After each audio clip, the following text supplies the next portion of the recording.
We here at the Daily Wire have now obtained damning exclusive footage of a private hour-long meeting between the current president of the American Medical Association, Dr. Bobby McCamala, Michigan Representative Brad Paquette, and former guest of the show, Dr. Eithan Haim, who you may remember as the Texas Children's Hospital whistleblower. This footage is pretty catastrophic for the AMA. It proves beyond any doubt their support for trans healthcare is based on fake science, willful blindness, total abandonment of all evidence-based medicine, all of which are supposed to be antithetical to the existence of their organization, a violation of the Hippocratic Oath. That was an excerpt of a new exposé from Daily Wire editor emeritus Ben Shapiro, which pulls back the curtain on how one of the most powerful medical associations in the country is guiding doctors on gender transition treatments and procedures for children. In this special Labor Day episode, we sit down with Dr. Eithan Haim, who was featured in the exposé on the AMA's alarming handling of these life-altering treatments. I'm Daily Wire executive editor John Bickley with Georgia Howe. It's Monday, September 1st, and this is a special Labor Day edition of Morning Wire. Joining us now to discuss a new Daily Wire exposé on the American Medical Association is the man who's at the center of that report, Dr. Eithan Haim. Dr. Haim, thank you so much for coming on. Yeah, thank you for having me on. So you played a central role in this new exclusive report on the AMA. They're the most influential medical association in the U.S. First, can you speak to the AMA's role in the United States? So it's the most prominent, most significant medical organization in the country. And the reason is there's multiple reasons for that. Number one is it's the largest, around 250,000, 300,000 members. Number two is that their annual revenue is $500 million. If you take organizations 2, 3, 4, and 5 and add them all up, it doesn't come close to the AMA's annual revenue. The third reason they're the most significant organization is because they run what's called the CPT codes in the country. And the government has given them a monopoly on those CPT codes through HHS regulations. So anything a doctor codes for in the country, like what I was doing today as a doctor, the American Medical Association makes royalties every time. Every time a medical code is entered, they get royalties. So because of their financial base, they can pursue legislative policy. They were, I think, number 6 lobbying organization in Washington, D.C. And they can fund these other organizations. They're essentially a quasi-governmental left-wing NGO. And the important thing about the CPT codes is that they can influence what interventions are covered by insurance, because the ones who write the CPT codes are the AMA. So if they say, hey, this intervention should be covered for, some 14-year-old girl to get a mastectomy, the insurance companies are going to cover it. Wow. Now, the AMA has for nearly 2 decades now backed so-called gender-affirming care. They adopted back in 2008 Resolution 122 that supports the use of drugs and surgeries for patients with gender confusion. They cited WPATH in that. They also say, quote, they reject the myth that such treatments like hormone therapy, mastectomies, and vaginoplasties are experimental. They called them, quoting again, safe and effective treatment for gender confusion. Do they still stand by that? Yes, they absolutely still stand by that. And as evidenced by Dr. Bobby McCamala's recent statement after the Scarametti decision. And to give you context, Representative Paquette and myself had that meeting with Dr. McCamala May 5th. The Scarametti decision was after that. And even after we informed him of all of these issues with WPATH, with the evidence, he still released a statement after Scarametti saying it was evidence-based and medically necessary. And you know why those two phrases are so important is because those are the things the AMA has to say in order for insurance companies to cover it. And that's one thing that was pretty surprising. I actually didn't know that the AMA had supported this in 2008. For me, I thought this was more of a recent phenomenon, really over the past 10 years. But for the AMA to support that in 2008 goes to show how far the rot extends in that organization. Now, as for what was uncovered in these interviews, For those who haven't seen this Ben Shapiro expose on it, can you tell us how that unfolded? You and Representative Paquette talked to AMA's president, McCamala, to present scientific data that debunks their stance on transgender treatments. How did this Zoom call come about and how did it go? Yeah. So for people who aren't familiar with my story, I blew the whistle on Texas Children's Hospital's secret transgender program back in May of 2023. And the government tried to send me to prison for 10 years because of it. It's a long story. It was dismissed with prejudice, but, it was a big deal. And now I'm free. That's the rundown. But during that time, I got to know Representative Brad Paquette. He became a friend. I had advised him on a few different things. So, we knew each other at the time. And 2 weeks before our meeting on May 5th with the president of the AMA, Representative Paquette had a hearing in Michigan because he's a Michigan representative. And Dr. McCamala was one of the individuals testifying at that hearing. And it was really interesting. There's a 4-minute clip of it. And when you watch it, Dr. McCamala actually seems like a very reasonable person. He actually uses the term transsexual twice. Is it possible to change somebody's DNA in every cell from XX to XY? No. But does that mean that they don't identify with a particular sex as a transsexual? No. And if you're familiar with that term, you know that it's highly offensive by modern standards. So the fact that he used it was actually reassuring to us that, maybe this guy isn't completely captured by this ideology. So Representative Paquette reaches out and says, hey, I would like to have an extension of this hearing to fulfill my oversight role as a representative. And he set up a meeting. And then, Representative Paquette asked me to be on. So I knew Brad knew him. Before you know it, we're all on a phone call together. And the whole phone call was just to discuss the issues surrounding quote unquote gender affirming care, these interventions on children and adults. And, we approached it with good faith because we were actually very hopeful that we were going to find some common ground. And, this guy is in a very powerful position in the medical community. So we were very, very, hopeful that we can create some bridges and come to some mutual understanding. But it was immediately apparent once I started asking questions about, some AMA resources about gender identity and blockers and some of the effects and some of the research that he was not having any of it. I suspect that in the time between the hearing, which was April 14th or 15th earlier this year, and then our meeting on May 5th, that he was probably coached by whoever is at the AMA. And he just wasn't ready to be challenged on it. And but what was really shocking was the level of, disregard for an alternative viewpoint. Because as a surgeon, you take people to the operating room, right? They're naked, paralyzed, unconscious on a table, surrounded by strangers. And, as surgeons, we carry that responsibility. We know what it means to operate on someone. And to talk to another surgeon, right? And for him to so callously disregard these consequences, I'm telling you, it was shocking.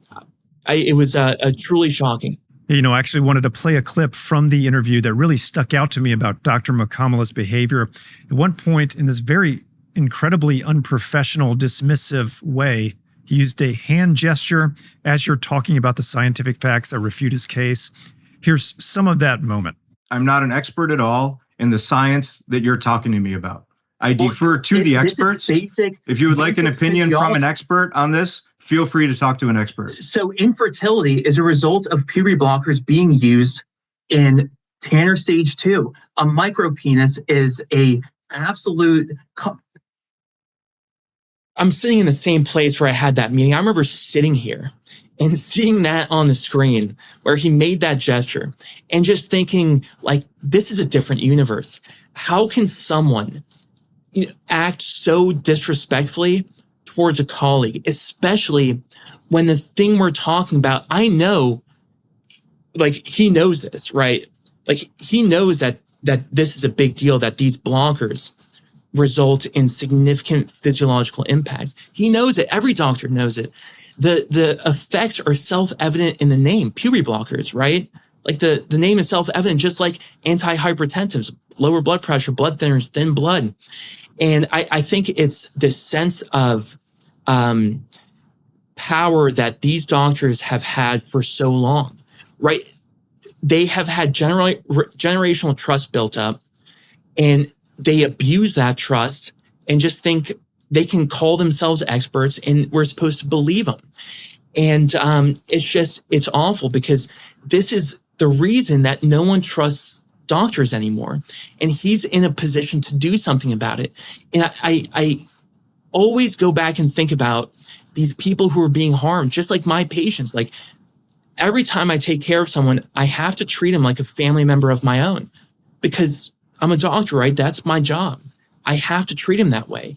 I can never absolve myself of that responsibility. And here you have the president of the AMA, who, for lack of a better term, is acting like a complete prick when he has such a significant role in taking care of America's sick citizens. Now, to be clear, what you presented to Dr. Makamala, can you summarize that for the audience? You're presenting the latest studies, large reviews like the CAS review. What exactly did you present that he was dismissing? Yeah, so the CAS review had come out, I think, a couple months before, maybe a year before. That's what's called a systematic review, which takes a look at all of the clinical guidelines, the evidence that's used in them, and makes a determination about the quality of the evidence used. So the conclusion was the evidence they were using was the lowest quality evidence, which means it's valueless. There's nothing to take from it. You can't even use it to inform any decision. We're trained to look at this evidence and know if a study's bad, you just don't use it, right? You don't make any decision based on that evidence. That was a CAS review, and the HHS report came out 4 days before. 4 days before. It was all over the news. Now, we also saw footage of Representative Paquette speaking to Dr. Jesse Krikorian. That's a family medicine doctor and apparently the AMA's sort of go-to expert on gender-affirming care. Krikorian actually considers herself transgender. What did you glean from their exchange? So the significant part about those conversations is during the first phone call with the three of us, me, Representative Paquette, and then Dr. Makamala, the president of AMA, the whole time he would try to make these activist arguments.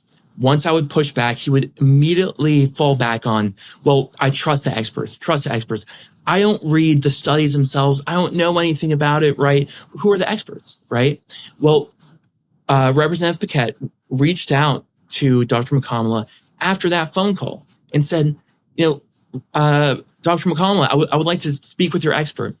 The person that the president of the AMA had referred Representative Paquette to was Dr. Krikorian, a woman, right, who believes she's a man, who's, right, believes she's transgender, is taking all of these hormones, and you can tell because she has a full beard, right, totally bald.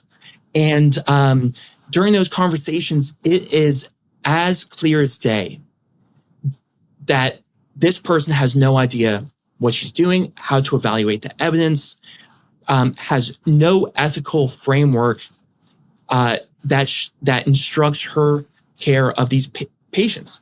And that's terrifying because these patients are vulnerable. I don't know how many pediatric patients she sees, but this is at the University of Michigan, supposedly one of our country's most prestigious academic teaching hospitals, the University of Michigan. And this person's working there and the hospital supports it. It's completely unconscionable. Final question here to wrap up. Are there steps that need to be taken that actually can be taken related to this association for accountability? Yes. And I think it's actually something that is doable. So when you look at the AMA right now, it's not hyperbolic to say they have a government-sanctioned monopoly on medical coding. It's with the current procedural terminology, CPT coding. So after passage of Medicare and Medicaid in the 1980s, HHS regulations had deemed the AMA CPT coding as what they're going to use as the standard for medical coding. That was entrenched even more in the 2000s with the advent of electronic medical records, another regulation which says we're going to use the CPT codes in order to determine the procedures and the numbers and how we're going to bill insurance. So the reason the AMA makes money from that, and the reason they've been able to fight back against legal challenges, is because it was copyrighted in the 1960s. So they were able to make about $400 million a year, $350 million a year from that. So the way to change that is RFK has to develop another coding system, which can easily be done within the Center for Medicare and Medicaid Services. They already handle a huge amount of health information. So this, everyone always kind of gripes about moving things to the government. Well, it's whether it's with the AMA or the government, it's better, right, with the government, because at least you don't have this organization like the AMA making hundreds of millions of dollars a year and then manipulating these CPT codes in order to serve ideological interests. So he can easily, it can be done. It would probably take a while to develop that, maybe 2-3 years. It have to be done carefully, slowly, thoughtfully. But, he can, by executive order, RFK could change that regulation. And this is even more important because the United States recently shifted to something called ICD-10. The ICD system is for the diagnosis side. The CPT is for the treatments. ICD is for the diagnosis. So it's what doctors do and then why they do it, right? So who does the ICDs? The World Health Organization. And for the new ICD-10 system, they have that copyrighted. So they were getting royalties and money from the copyright. So we should get these financial interests out of our medical system. I mean, that's RFK's primary goal when he came into HHS. So I think it's politically viable. It's, administratively viable. So that's what needs to happen. Well, it sounds like something definitely needs to change here in terms of oversight and accountability. Dr. Haim, thank you so much for taking the time to talk to us. Yeah, thank you for having me on. That was Dr. Eithan Haim, and this has been a special Labor Day edition of Morning Wire.